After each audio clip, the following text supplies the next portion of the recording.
Guys, good morning! 6:45 yung aming alisana. Kaso lang si Boy hindi pa siya naka-base. Maghihilamos pa lang siya. So, ayan, nakahanda na tayo guys. And bili lang ako ng donut ngayon para sa kanyang breakfast. Today kasi may, si Boy, may a full body check-up siya. So, samahan natin siya guys. Buksan ko muna to. Ha? Mamaya ulit.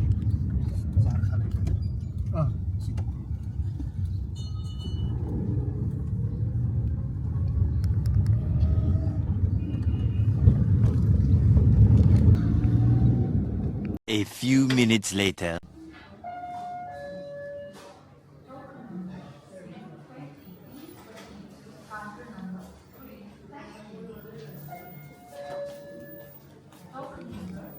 Ayun guys, dito ako sa labas. Lumabas muna ako. Nandun pa si Buwa.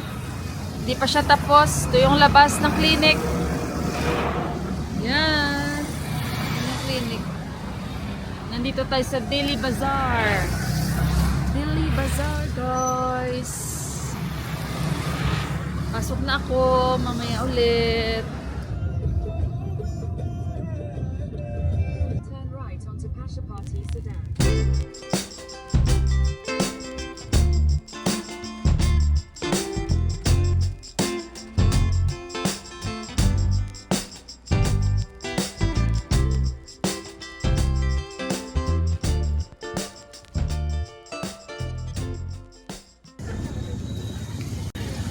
Lakad na lang kami guys kasi pangit ng daanan sa amin papasok.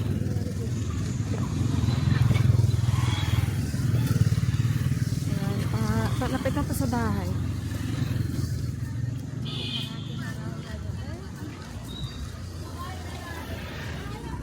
Si Didi Rayo sa Gramro. Yan yung mga chamsur, cauliflower. Antay ko lang si Dipak. At saka mushroom, pumpkin, unsa. Ito may chamsur si Didi. Ito yung favorite ni Dipak. Check up, buwa. No, hospital check up. No. Ito lang yung gulay ni Didi ngayon. Broccoli. Tingnan yung broccoli dito guys. Oh, mas ano pa yung konti lang yung kanyang anong tawag dito? Laman-laman. Kamatis. Bili ako ng patatas. Kain ako naman sana. Dito na kami sa bahay. Namili kami ni Dipak ng aking lutuin. Ito na yung breakfast ni Buwa guys. Tawagin ko na siya oatmeal, mansanas at boiled egg. Ayan. So ito yung mga pinamili namin ni Dipak guys. Oh. May Kira dito. Baka gustong kumain ni Daddy ng banana. Kira Daddy? Saan na guys, ilagay ko muna kayo dyan. Mamaya pa yung result ni Buwa guys. Mamayang siguro gabi pa. Hindi ko alam, hindi ko natanong si Dipak. Kira, 200 plus. Kira? Ano? Wala ka ni. Ay, Wala yan yung ato po yata ni. Wala ba? Ano ba? Okay. Wala yun. Kunti ko na. Ay, sorry. Okay. Good morning, Buwa! Good morning! Good morning! Kahapon ayaw niya mag-snacks. Sabi ko, ano dati kakainin snacks? Sabi niya, ayoko. Bago yung filter natin. Dagdagan ko lang itong aking oatmeal ng tubig. Sinipak na kami kasi bago kami umalis kanina. Ako nag-coffee. And si Iwan siya na lang timpla ng kape niya. And ayun, hinanda ko lang yung kape niyo sa baso. At may donut naman. Lagyan ko lang konting asukal kasi gusto ko may asukal. Masyado kasi plain yung oatmeal. Ayoko guys. Ito ako ngayon moton. Naghanap kami ni Dipak ng moton. Moton fit. Wala. Walang available. Mabenta ang moton fit. Ayusin natin. Kaya guys konti. Bumili din ako ng kani. Tsaka ano ba guys? Isang kain na. Nag-donut ako. Pinadala ko na sa coffee with them. Kain ito na naman. Usually gusto ko talaga ng saging. Kain tayo ulit. Oatmeal.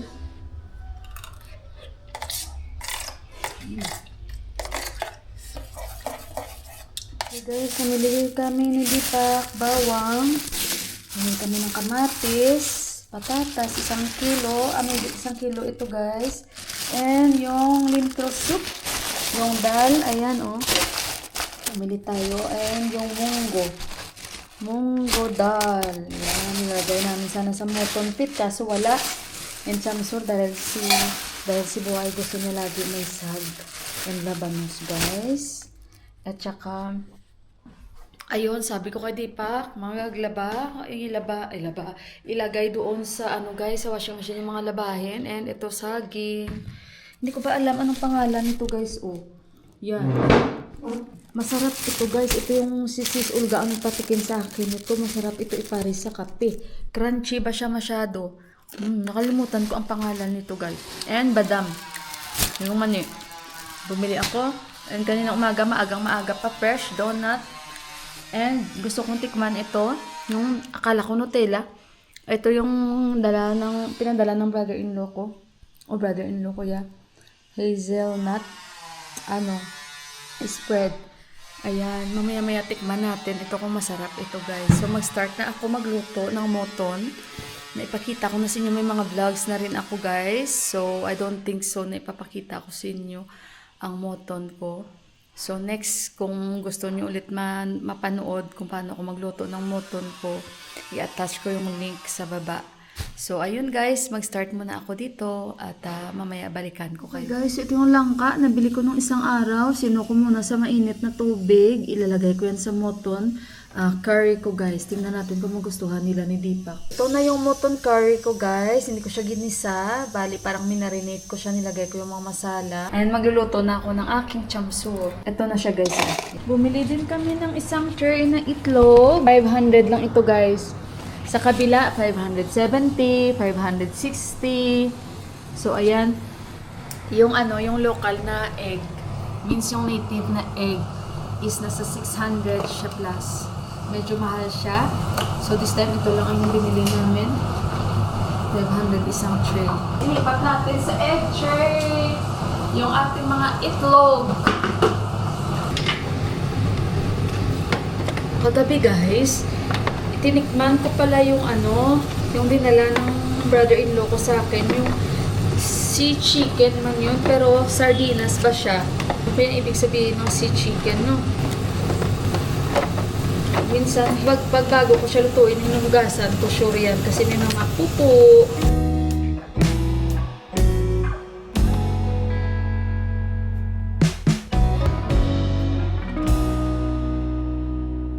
Kain tayo guys, ito yung aking pagkain. Lagay ito ng atsar. Si Dipak siya kasi dati. Kain tayo guys, sandali muna. Lagyan ko lang ng atsar. Sarap yung atsar ko. Ito yung kahapon na ginawa ko. Pampagana. Lagyan ko siya ng langka. Masarap.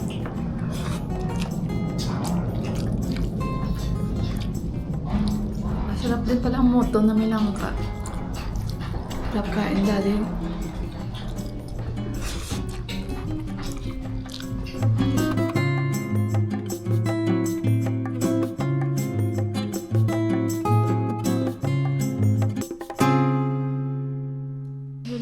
Hello guys, nakatulog ako. Ang haba ko natulog, grabe ang blur talaga. Hindi ko talaga makita yung mukha ko.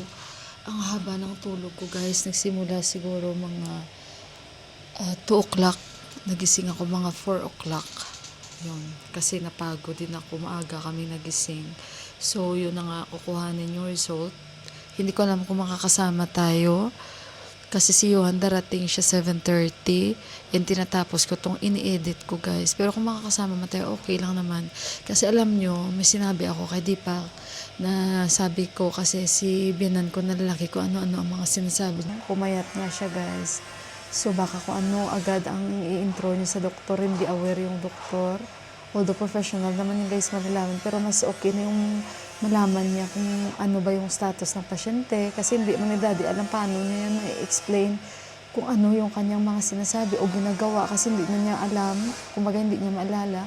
Like for example, kagabi pinapakita niya ang gamot sa amin, sinasabi niya na tingnan mo, nilagyan nila yan ng lason, ang mga gamot na ito, sabi niya.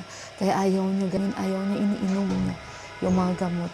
So ayun, kaya sabi ko bago doon pumasok, iwanan muna sa labas, tapos sabihin mo muna doon sa tagagamot na ganito, ganyan yung pasyente ngayon, ito yung mga sinasabi, ganyan. Tapos, tsaka siya papasukin para kahit papano yung tagagamot, alam na niya kung ano ito. Total, pakikinggan lang niya din naman yan, yung pasyente bago niya kausapin, di ba?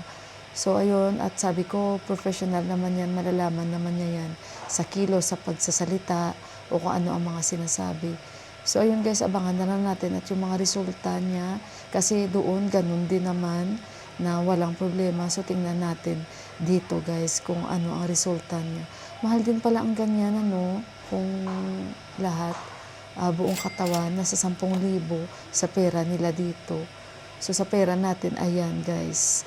Ano na yan, lahat-lahat na yan guys. Mahirap mo kasi walang insurance. So, ayun, ayan, fresh yung ating mukha dahil nakatulog tayo guys.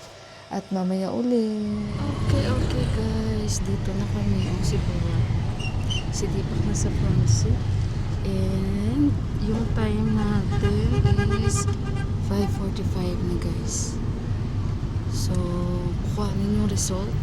Tapos, makikipag-usap sa doktor, sa cardiologist. This time parang traffic ata lahat kasi nag-uwian na. From office. Ang laman ng bag ni Buwa, mga gamot para si Buwang, para siyang ano ba yan? Medrep, medical representative, no? Tama ba ako guys? Dahil ang laman ng bag niya kasi papakita niya sa cardiologist. So ito yung doktor talaga ni Buwa guys. Yan din yung cardiologist ko, magaling talaga yan at kilala yan sa Kathmandu na isa sa pinakamagaling na cardiologist. Medyo maedad na rin. So, dito kami, mga pasyente, mamaya uli. Yung laman ng bag ni Buwa, para siyang medical representative, ipapakita niya daw ito sa mga doktor sa loob. Tingnan niyo mga dala niyo. Ayan, dinala niya lahat kasi para sa kanya may mga poison daw. Pinangdala niya. Ayan guys, ang nangyari si Deepak pumasok na doon sa doktor, kinausap niya muna, hindi alam ni Buwa. At in-explain niya sa doktor, binigay na ni Deepak yung dalawang result. Yung result ni Buwa guys sa kanyang medical today is all normal. Same sa American normal din, walang problema. Pero yun nga, parang iba talaga ang iniisip niya. So ayun guys, mamaya malaman natin. Si Deepak nasa loob pa. Yan si Buwa nandyan lang siya sa labas. Tapos para maging aware si Doc bago kami pumasok. Ayan si Buwa guys, ang nakatabi ko. Si Deepak nasa loob.